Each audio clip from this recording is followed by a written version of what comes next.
Over the land of Albion, traders wander from village to village, attempting to sell their wares to the residents within them. With most traders specializing in inventory such as weaponry, jewelry, armor and food, there are other traders out there that specialize in magical items that they have discovered on their adventures throughout the land. With Albion being a land full of magic, there are many of these mystical objects out there just waiting to be discovered. During the Age of Enlightenment, a trader by the name of Murgo discovered many items on his journey through the land, and with this, he attempted to sell them to the passing villagers, just like the other traders. Only some of these varied from fake objects of power, such as a mirror that made the user look beautiful if they stared into it, but it only worked in complete darkness, to genuine magical artifacts that held immense power, one of them capable of granting a soul wish, and another allowing its user to access another realm. On the Hero of Bowerstone's journey, they purchased various items from mystical Murgo as he passed through Bowerstone, and some of these items changed the lives of those that used them. One of these items held a connection to one of Albion's most beloved towns, which suffered a tragic fate. What was this item? How did it work? And what connection did it have to the decimated, humble village of Oakvale? Here we explore in the lore behind the Cursed Snowglobe. During the Age of Heroes, Albion was still in a fairly infant stage, still recovering from the destruction of the Old Kingdom many years before. As the heroes of Albion kept peace within the land, a great evil returned with the plan to enslave the land of Albion using the ancient Sword of Aeons. Hailing from the small farming village of Oakvale, a hero emerged and defeated this great evil, where he became known as the Hero of Oakvale.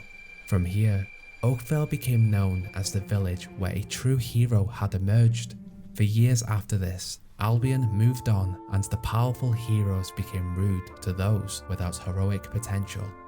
With the eastern land of Samarkand discovering gunpowder, they offered this discovery to Albion, where they used this gunpowder in combination with their knowledge of weaponry to invent firearms. With a powerful weapon capable of inflicting major damage to those hit by the bullets, the regular folk of Albion believed that they could now protect themselves using the firearms and did not require the unpleasant heroes to protect them anymore. With this, the Anti-Hero League was formed in Oakvale. One day, the residents of this league gathered with the other settlements of Albion and attacked the Heroes Guild, wiping out as many of those gifted with heroic potential as they could. With the heroes that survived the initial strike, they were captured and taken to the Witchwood Arena to fight for their freedom, where they were later murdered regardless of whether they won or not. Oakvale had once been hailed as a humble village that had raised Albion's favourite hero, and now it was the town that had ended them. Over the years, the village expanded into the neighbouring trading land of Barrowfields. With gaining in population, the village of Oakvale acquired a school, Madame Ursula's Little Tyke School, new stores, and a coach house that allowed the residents of Oakvale to access other regions of Albion with ease. These were just a few expansions of the village, and Oakvale seemed as though it would grow with the world around it. But the village had fallen before, and it would again, only this time, it would not recover. During the Age of Enlightenment, Oakvale suffered a great tragedy, leaving it to become overtaken by the Darkwood Marshes, where it became known to the other settlements across Albion as a place of horror and terror for any that chose to travel there due to the vicious monsters that plagued the marsh. From this, the region would gather the name of Wraithmarsh, a place where a once humble village had stood. Centuries later, a travelling trader by the name of Murgo discovered a magical artifact which he named the Cursed Snowglobe. While it is unknown how he acquired some of his magical artifacts, it is said by some that mystical Murgo was handed some of them by a blind seer so that he could distribute them to the correct people along his path. The snow globe itself, at a first glance, was said to contain a very realistic model of a village. While the village itself appeared to be fairly breathtaking, those that had put their ear to the snow globe claimed that on occasion they could hear the distant screams of the villagers within. After purchasing the Cursed Snowglobe from Murgo on Bowerstone's dock, the hero held it in their hand, and then the magic of the cursed object pulled them inside. Inside of the globe, the hero discovered the village of Oakvale and its expanded areas, untouched by the Darkwood Marsh that had devoured Oakvale after the devastating event. The difference here being that all colour had been drained from the village. The villagers lived in fear, and shadow creatures attacked any they saw on sight, draining the colour from anything they could find. Travelling through the town and meeting the souls trapped within, the hero saved the children of Madame Ursula's Little Tyke School from the attacks of the shadows, as well as saving various other members of this community. After saving the children, the tutor handed the hero a magical red seal which allowed access to an ancient temple within the town. As the hero saved each person, they disappeared, likely hiding from another attack of the shadows. It is thought by some that this was their curse, to be haunted by the shadows for eternity, trapped in a town that did not age or move forward with time. With an ocean on the front of the town and steep ground across the back of the village, the only way out appeared to be an inactive Cullis Gate. Continuing through the cursed town, the hero entered the Shadow Temple using the red seal given to them by the madam of the school. In the hero's world, this temple had been transformed into a shrine for the Shadow Court. In this world, it looked like it was in the early stages. Battling through the shadows, the hero discovered shadow cultists within the center of the temple, giving in to the shadows and treating them as gods. With no way to exit this cursed eternity, it would be hard not to give in to the temptation to bow down to these shadows that could make their situation here even slightly bearable. After destroying the shadows and killing the shadow cultists, the curse of the Snowglobe village shattered, bringing back all of the colour that the shadows had taken away. With the curse broken, the hero was teleported to the central tree of Oakvale, where the cursed villagers' spirits came out to thank the hero. With their eternity of hell over, they were finally free to move on to a new place where they could finally rest in peace. The villagers of Albion would tell the story of how the hero had broken the curse, returned colour to the world, and now those poor souls had moved on away from the terrors of the snow globe. While the story itself was a true testament to the hero, the scholars of Albion attempted to discover how such a magnificent object had been formed, captured an entire town, and held the souls of those for such a long amount of time.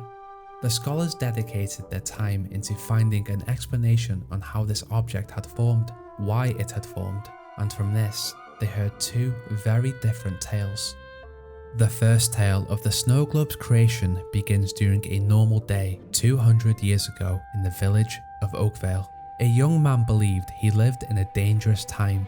Without heroes in the world to protect the population, he feared death and the issues that came with his natural morality. Unknown to the boy, now known to those across Albion as Reaver, he was a hero of skill, but his abilities simply had not shown themselves yet.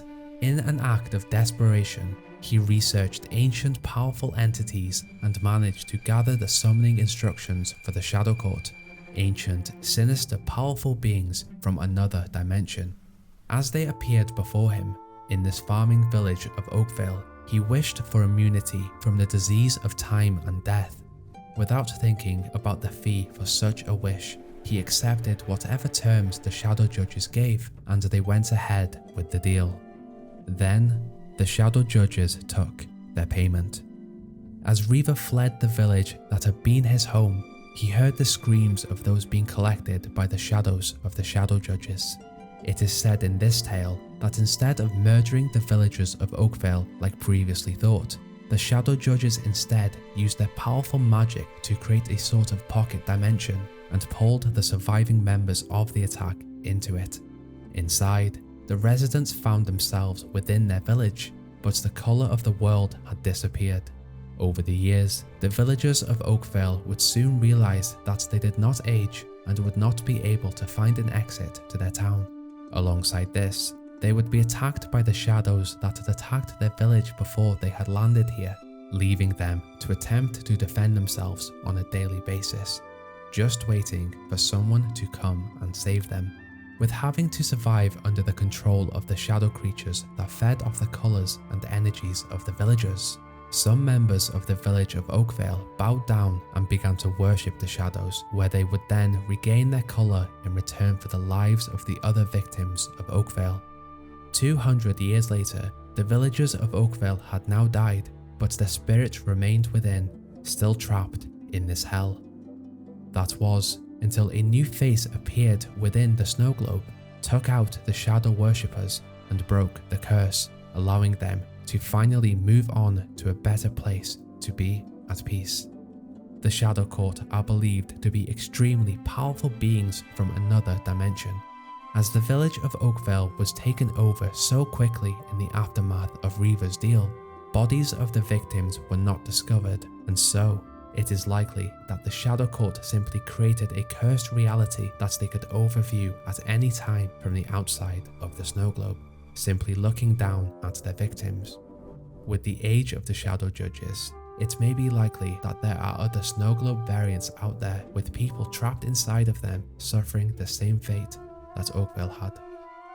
The second tale of the snow globe's creation begins yet again 200 years ago on a standard day in Oakvale.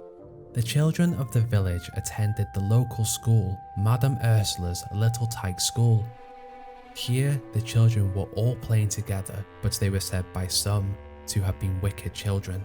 One of the children, Myrtle, was more innocent than the rest of them and did not partake in their terrible activities. To this, the children of the class bullied her mercilessly for being different until one day they took it too far. The children of Oakvale School murdered Myrtle, where they then left her body for the teacher, Madame Ursula, to discover.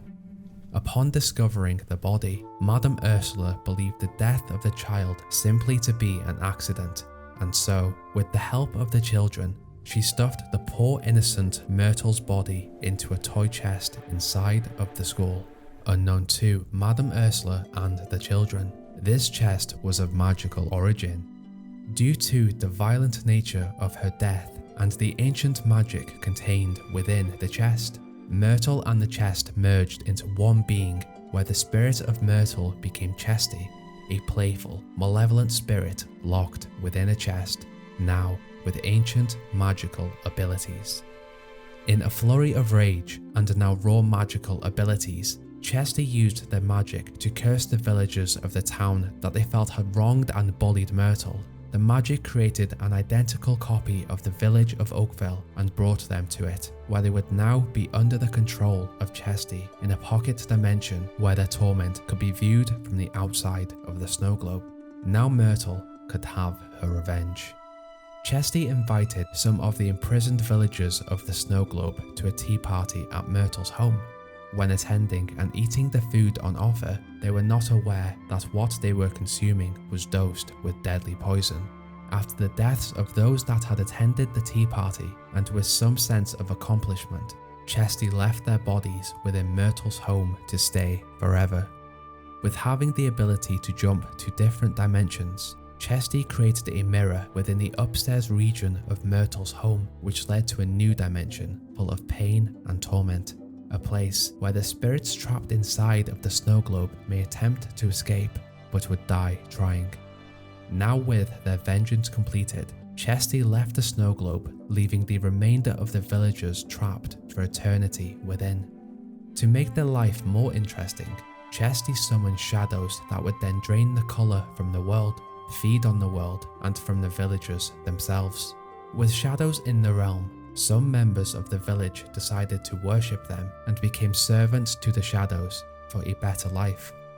For 200 years, the cursed residents of the village of Oakvale would suffer simply waiting for a hero to come and rescue them.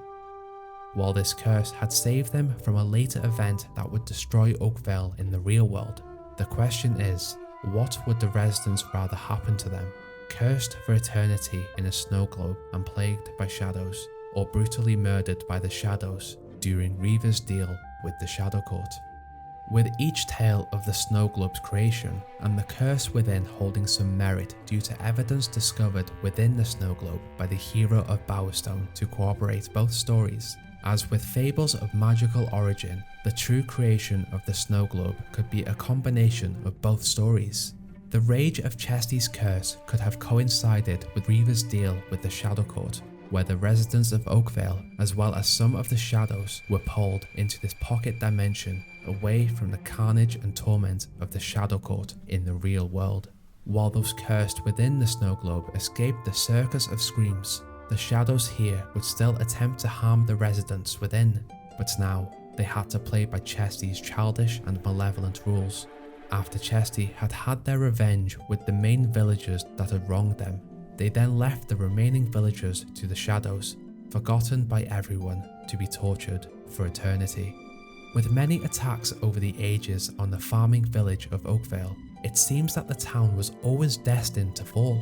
Although the cursed village within the Snowglobe is not the true village of Oakvale, after the curse had been broken, this village could be lived in and regarded as the superior version of Oakvale, as it would never fall unless the Snowglobe itself was destroyed. The Snowglobe is a magical artifact that holds a piece of Albion's natural beauty in one place, never changing.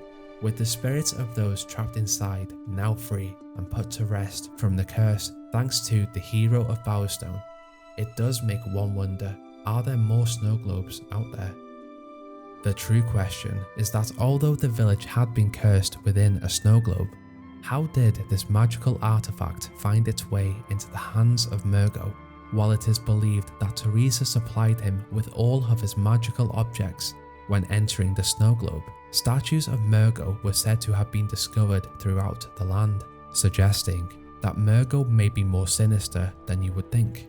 This Murgo is also a distant relative of a trader that had visited Oakvale back during the Age of Heroes on the day of a brutal bandit attack that caused major damage to the region. A mystical trader with the same name, both connected to a tragic town. But that is just a theory that the residents of Bowerstone's Cow and Corset Tavern discuss in secret. What is known is that the villagers of the Snowglobe were once real residents of Oakvale that had been trapped inside of the Snowglobe, cursed for 2 centuries until their freedom. It is unknown what became of the Snowglobe through the ages, but that would have been down to the Hero of Bowerstone, whether they had chosen to keep it as a trophy, a place to visit away from the troubles of the outer world, or whether they had simply sold this item to another travelling trader. I ask Hero, if you had the option to live within the now curse-broken village of Oakvale inside of the Snowglobe, would you? I want to say a huge thank you to Lionbum, a level designer for Fable 2 and the person that designed the Snowglobe location. They kindly answered all of my questions about the location, as I have always wanted to make a video on the Snowglobe, but with limited information I wasn't able to. Luckily, he helped fill in the gaps with all the limited bits of information we had in the game, so Lionbum really helped me out here. He gave me 2 stories of how the Snowglobe and curse was formed, and here we are. Lionbum is currently working with other ex-Fable developers on a lovely, relaxing and visually stunning game called Kinseed. It's absolutely worth checking out. With information like this, and with the nature of what Fable is, I have always tried to say it is rumoured and haven't put something down as 100%. This is one of those videos where I have been given fragmented information and tried to connect the dots, even if some of the dots do contradict each other. But I guess that is what is great about Fable. Stories of events like these have been passed down through the centuries, and little details have been changed here and there to the point where we have multiple versions of what actually happened. I would like to believe that the Chesty story makes the most sense. It just seems like something that Chesty would do, and I am here for that. Lionbum also said that the Chesty tale was the one he leaned more towards.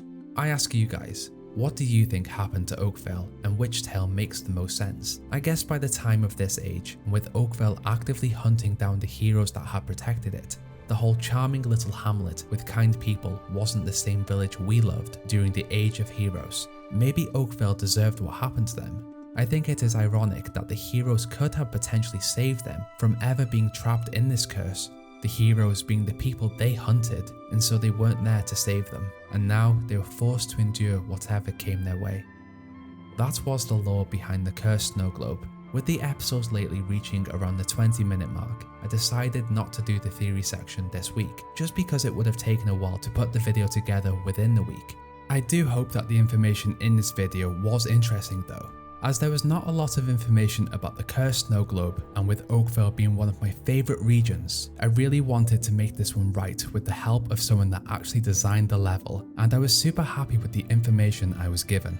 If you enjoyed this episode, I would really appreciate it if you could leave a like and a comment on your thoughts. If you really liked it, then go ahead and subscribe. I know you have already watched a couple of videos by now, so why not subscribe and continue? If you would like to stay up to date with everything I get up to outside of YouTube, then go and follow my Twitter and Instagram. I also stream on both YouTube and Twitch every Friday, where we are currently playing through Alien Isolation.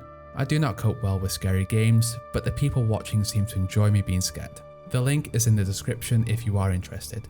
Finally, I would like to thank my patrons who are helping to support the channel. I really appreciate you. Thanks to the Old Gods, Avi WV, Arco, Austin Moody, Brunette Janas and Jojo Scotia.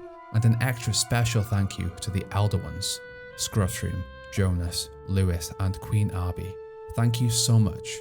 What did you think of this lore video? Did you enjoy the Cursed Snowglobe quest? Are you glad to revisit Oakvale after seeing it destroyed during the main game? Would you like to see Oakvale return in Playground's game? In my opinion, I would like to see it at least referenced as a town that once held significance in Albion, even if we do not get to visit it. Oakvale was the best town in Fable 1 in my opinion. If you have any suggestions for future Fable lore videos or any future Fable theory videos, please let me know. I do have a long list still to get through, but the interesting ones do always get bumped to the top. Now Hero, enjoy your day. Bye.